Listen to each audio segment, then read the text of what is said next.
my presentation, I decided to do it on birth control and the effects that it has on your brain.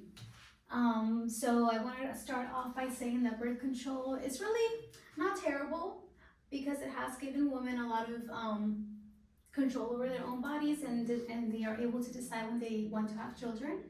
So they get to do their goals, go to school, all these things before they start having children. And during this PowerPoint, I basically did separate slides. So we're going to first get a really good brief explanation of our menstrual cycle, and then the effects that your hormones have in your body. After that, we're going to go over reasons why women are getting on birth control, and then we're also going to go over the effects of hormonal birth control on the brain. And once we're done with that, we're going to move on to alternatives to birth control. So this is our menstrual cycle. We have 4 different phases: menstruation, follicular, ovulation day, and luteal. These are our main female hormones. So for estrogen, the function is that it increases good cholesterol and decreases the bad cholesterol. It preserves bone density and maintains body temperature, and also helps with mucosal lining, vaginal mucosal lining. When this hormone is out of balance, it causes menstrual type symptoms like hot flashes, night sweats, very irritable, brain fog, and mood swings. When our progesterone helps with serotonin, so it helps you stay happy. However, it's also a natural anti-inflammatory, helps with sleep, and it slows down and relaxes smooth muscle. And when we are out of balance with this hormone, it's going to cause insomnia, water retention, so it's going to cause you to become bloated and feel really not very great about your body. It's going to cause anxiety and also those PMS symptoms. And now, why are we starting birth control? So the big one is going to be to prevent pregnancy. We have goals. We don't want to have a baby right now. We want to wait, and we want to be able to still have the freedom to have sexual partners, but without the added responsibility of becoming pregnant. Now, the reasons why women and even young girls are getting on birth control is for other reasons that are not really great. A lot of young girls started to regulate their menstrual cycle for acne, to control the pain of their menstrual cramps, and then even patients that have endometriosis and PCOS are being put on these birth control pills as well.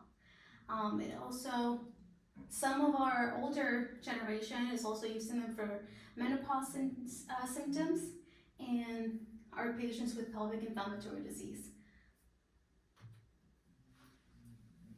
So this is going to be the effects that hormonal birth control has on our brain.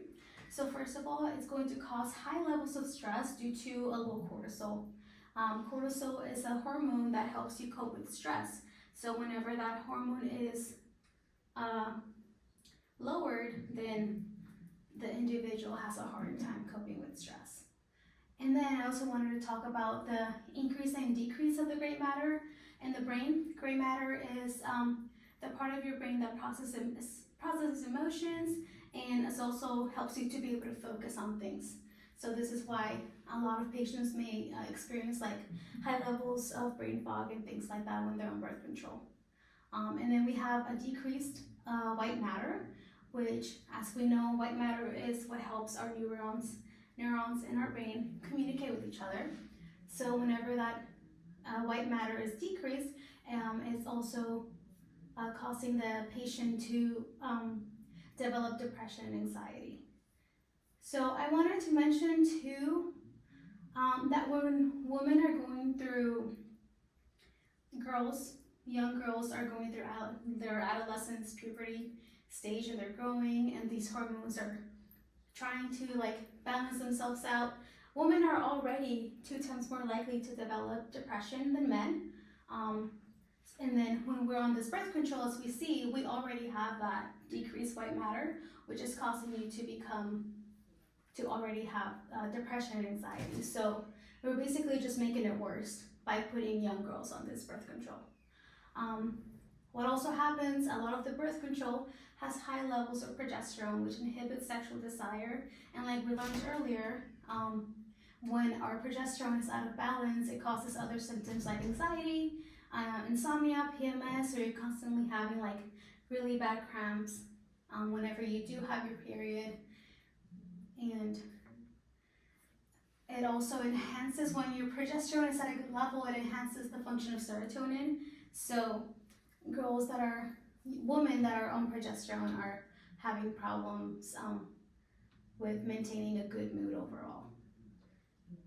So since we have these high levels of progesterone, we're having low levels of estrogen. Estrogen is the good hormone that we want to have, and we want to have it balanced. Otherwise, we experience mood swings, brain fog, irritability, and menopause symptoms, as it was mentioned before. And now, these are the alternatives to birth control.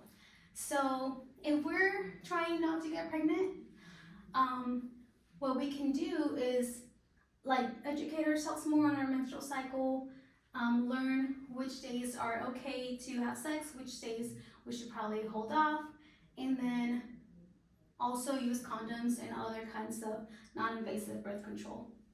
If we are currently on birth control for other reasons, such as like we talked before, PCOS, endometriosis, or menstrual cramps, or irregular menstrual cycles, then we can get on some kind of hormone therapy.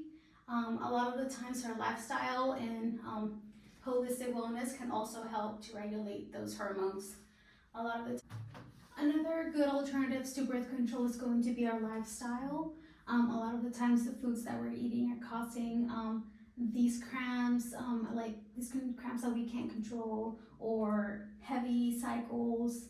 Also, the amount of sleep that we're getting in can really affect our hormones. If we're having an active lifestyle, if not, those things, they all relate to how our hormones are going to react whenever we do have our menstrual cycle, or it may also even affect whether we have one or not.